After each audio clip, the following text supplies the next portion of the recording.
नमस्ते मित्रों, पिछली वीडियो में हमने चर्चा की थी शीघ्र पतन, स्वप्न दोष, नाइटफॉल, धातु क्षीणता, प्रमेह आदि रोगों के बारे। उसी विषय को आगे बढ़ाते हुए देखिए, गृहस्थी का मूल आधार दाम्पत्य सुख होता है। ये हो सकता है किसी को ये बात कठोर लगे, लेकिन मूल आधार दोनों पति पत्नी का संतुलन अथवा संतुष्टि हम कह सकते हैं। उसके बिना गृहस्थी सुखमय जीवन चल ही नहीं सकता, बिखराव आ जाएगा। उसके पीछे कारण कोई कुछ भी ढूंढ सकता है। युवाओं को हम देखते हैं, युवावस्था के अंदर बहुत युवा तड़पते रहते हैं, इन चीजों का समाधान नहीं मिल पाता। तो खैर, पिछले वीडियो में हमने इसके कारणों पर चर्चा की थी, क्या क्या कारण होते हैं जिसके कारण से ये समस्याएं बनती हैं। आज हम निवारण की बात करेंगे। संतुलित भोजन खाइए, जितना हो सके प्राकृतिक भोजन लें, कच्चा भोजन लें, अन्न से लेकर के फल फ्रूट साग सब्जियां ज्यादा खाइए, दूध दही घी लस्सी सब खाइए, लेकिन गर्म नहीं खाना और चिल्ड भी नहीं खाना। कई बार क्या होता है, युवा कहते हैं जी गर्म तो नुकसान करता है, मुझे नाइटफॉल हो जाएगा, और फ्रिज का चिल्ड निकाल के पी के सो जाते हैं। मित्रों, उतना ही गर्म करता है फ्रिज का ठंडा पदार्थ, जितना बहुत गर्म करता है, उतना ठंडा भी उतना ही गर्म करता है। फ्रिज की चीज ठंडी हुई ठंडी नहीं होती, गलती मत करिएगा। पेट भर के नहीं खाइएगा, भूल करके भी। संतुलित भोजन थोड़ा थोड़ा करके आप मेहनत करते हैं, कसरत करते हैं, व्यायाम करते हैं, थोड़ा थोड़ा करके बार बार खाइए। आप ध्यान कीजिएगा, घोड़ा दौड़ता है ना, कभी पेट भर के नहीं खाता, थोड़ा थोड़ा करके बार बार खाता, हमेशा दौड़ने के लिए तैयार रहता है। भैंस झोटा एक बार छक्के खा लेगा, फिर पड़ा रहेगा। ऐसे नहीं करना कभी। ऐसे खाएंगे तो निश्चित रूप से आपकी धातु क्षीणता होगी, शीघ्र पतन की समस्या आएगी। रात को सोने से 2-3 घंटे पहले भोजन करिएगा, बहुत लाभ रहेगा आपको। विशेष बात बता रहा हूं ये। और नियमित व्यायाम हो गया, भोजन संतुलन हो गया। अब थोड़ा औषधियों की चर्चा करते हैं। देखिए, वैसे तो बहुत सारी औषधियां हमारे पास, बसंत कुसुमाकर रस आदि, स्वर्ण भस्म, चांदी भस्म, मकर ध्वज आदि, बहुत कुछ है। लेकिन संकेतिक कुछ दिखा देते हैं आपको। यह है अश्वगंधा कैप्सूल।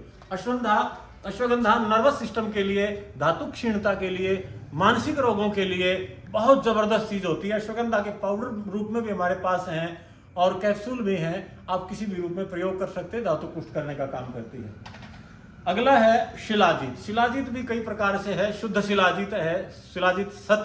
शुद्ध शिलाजीत के लोग तरफते असली नहीं मिलती, जो हमारे पास आ जाना असली लेना, और किसी को चेक करना लेना लेबोरेटरी में। और आप जितने शर्त के जितने पैसे रखेंगे, हम 2 गुने देंगे आपको यदि फेल होगी तो हमारी। ये शिलाजीत कैप्सूल। खैर, ये अश्वगंधा शिलाजीत दोनों होती हैं इसके अंदर, ये भी आप प्रयोग कर सकते हैं। इसके बाद ये होती है स्वर्ण शिलाजीत। इसके अंदर स्वर्ण भस्म, रजत, मकर ध्वज आदि भस्में भी होती हैं और शिलाजीत भी होती है। कई सारी चीजें होती है, पावर, स्टेमिना, स्ट्रेंथन। इस प्रकार से इसका भी आप प्रयोग कर सकते हैं। ना केवल धातु को पुष्ट करने वाली चीजें, पूरे शरीर को भी एनर्जी देती हैं, एनर्जेटिक रहते हैं आप। इसके बाद हम देखते हैं ये यौवन गोल्ड प्लस कैप्सूल। इसका तो जवाब नहीं, लाजवाब चीज है ये तो। एक कैप्सूल आज आपने खाई ना, आप रतिक्रिया की तो बात छोड़िए, वो तो कुछ भी नहीं है। आप दिन भर एनर्जेटिक रहते हैं, भरे भरे स्फूर्ति से। इतनी जबरदस्त चीज है ये। एक कैप्सूल आप लेते हैं, दिन भर आप एनर्जी से भरपूर रहते हैं, और शुक्राणु पुष्ट करने वाली चीज है, जबरदस्त एनर्जी देने वाली चीज है। इसके अलावा ये यौवनामृत वटी, जिसको शुक्राणु नीलिया कम होते हैं, शुक्राणु बढ़ाने में जबरदस्त काम करती है यौवनामृत वटी। इसके बाद हम देखते हैं साधारण चूर्ण होता है यौवन चूर्ण, जिन्हें धातु क्षीणता रहती है। जिन बच्चों को स्वप्न दोष, नाइटफॉल की समस्या होती है, शीघ्र पतन की समस्या होती है, यौवन चूर्ण 1-1 चम्मच दोनों समय आप ठंडे दूध के साथ लीजिए। जबरदस्त ताकत देगी शरीर को, वीर्य को गाढ़ा करने का काम करती है। इसके अलावा मूसली पाक, स्पेशल पौरुष शक्ति को बढ़ाने के लिए मूसली पाक ली जाती है, शारीरिक दुर्बलता को दूर करने के लिए ली जाती है।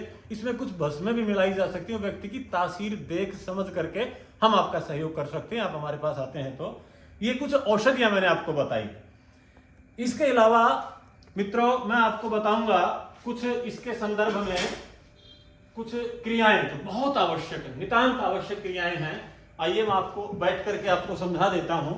एक तो इसमें आसन है जो सभी करें जिन्हें ये समस्याएं हो, स्वप्न दोष, नाइटफॉल, धातु क्षीणता, शीघ्र पतन आदि। देखिए, 4 प्रकार के मुख्य आसन होते हैं। सिद्धासन, पद्मासन, सुखासन, स्वस्तिक आसन, उसमें से एक आसन इसमें जबरदस्त काम करता है जिसे कहते हैं सिद्धासन। बाएं पैर की एडी अंडकोश और गुदा द्वार के बीच में जो हमारी शिवनी नाड़ी होती है, वीर्यवाहिनी नाड़ी होती है, उसके ऊपर एडी को इस प्रकार से आप रख लें। नीचे नहीं दबाना होता पैर को, शिवनी नाड़ी के ऊपर एडी को आप रख करके इस प्रकार बैठें। ये पैर नीचे नहीं दबाना, हमारी थाई के साथ लगा हुआ रहेगा। दूसरा पैर मोड़ करके पंजा इसमें रखेंगे, एडी के ऊपर एडी, टखने पर टखना, और ये एडी हमारी लिंग के ऊपर रहेगी। थोड़ा उठ करके स्थिति को ठीक कर सकते हैं ताकि हमारी नीचे वाली जो नाड़ी है उसके ऊपर एडी का दबाव रहे।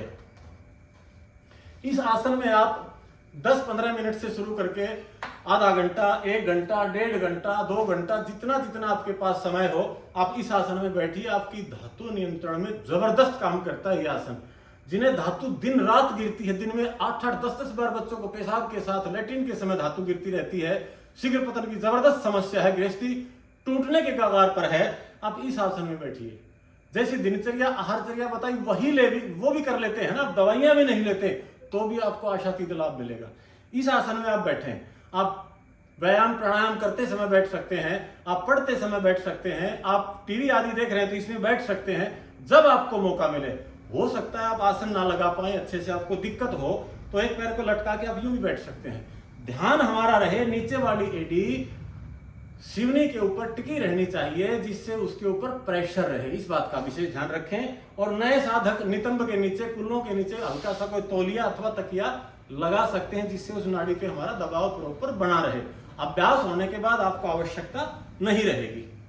तो मैंने बताया आपको सिद्धासन। इसके बाद आप बाह्य प्राणायाम कर सकते हैं। कपालभाति तो लाभदायक है ही, सब जानते हैं, कपालभाति के बारे में बताने की आवश्यकता नहीं। बाह्य प्राणायाम की थोड़ी चर्चा कर लें। पूरा सांस भीतर भरना और तुरंत प्रेशर से बाहर फेंक देना, बाहर श्वास को रोक करके गुदा को सिकोड़ना, मलमूत्र के केंद्र ऊपर की ओर खींचना, पेट को अंदर सिकोड़ देना और गर्दन को जालंधर बंदियों लगा देना, ठोडी को नीचे छाती में, और श्वास को बाहर रोक करके रखना। जितना जितना बाह्य प्राणायाम का अभ्यास आप करेंगे उतनी उतनी आपकी धातु ऊर्ध्वगामी होगी, आपका स्वयं के ऊपर नियंत्रण आएगा। देखिए कैसे करना है, मैं आपको बताता हूं करके। पहले पूरा श्वास भरना। मैंने भोजन कर लिया था, ध्यान नहीं था वीडियो बनाने का, नहीं तो और अच्छा होता भाई। अब थोड़ा भोजन किया हुआ, थोड़ा कम लगेगा, लेकिन देखिए आप फिर भी समझ जाएंगे। आप भरिए श्वास, पूरा श्वास हमने बाहर फेंक दिया, नीचे से हमने बंद लगा दिया, मूल बंद, फिर उद्यान और जालंध। देखिए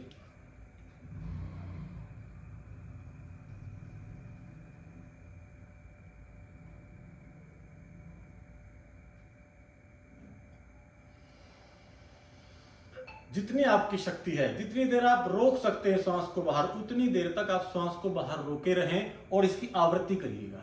शुरू में 4 बार करें, फिर 8 बार करें, 12 बार करें, 20 बार करें, जितना जितना आप कर सको।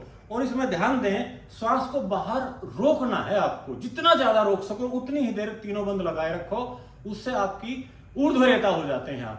आपकी धातु आपके शरीर में रमने लगती है और आप बलवान होते हैं, पुष्ट होते हैं। आपकी पौरुष शक्ति जबरदस्त बढ़ जाएगी इस चीज से। लेकिन दुरुपयोग ना करें मित्रों। ये भोग वासना के लिए मैं आपको नहीं प्रेरित कर रहा हूं, ये इसलिए है जब जब आप गृहस्थ में जाएं या गृहस्थ में हैं तो आपका दाम्पत्य सुखी रहे। लेकिन आप दुरुपयोग न करते हुए शरीर को अपने को पुष्ट रखें, धातुओं के रोगों से बचें और तंदुरुस्त रहें। देश का नौजवान बहुत तड़पता है, मुझे जानकारी है। 99% में यदि बात करूं तो युवा धातु रोगों से पीड़ित हैं, उन्हें समाधान नहीं मिल पाता। मेरी आप सबसे विनंती है, आप वीडियो से प्रेरणा लेकर के सीख लें, अपने जीवन को सुखमय बना लें। किसी को समझ नहीं आता, कोई भूल चूक है, आप कमेंट में भी डाल सकते हैं। और किसी को व्यक्तिगत मिलना हो तो चरखी दादरी में, हरियाणा में आप आकर के हमारे से पतंजलि मेगा स्टोर, चरखी गेट निकट हीरा चौक आकर के आप मिल सकते हैं। आपको निश्चित रूप से समाधान मिलेगा, जिससे आपका जीवन सुखमय और आनंदमय हो। आइए इन्हीं शब्दों के साथ प्रणाम, धन्यवाद।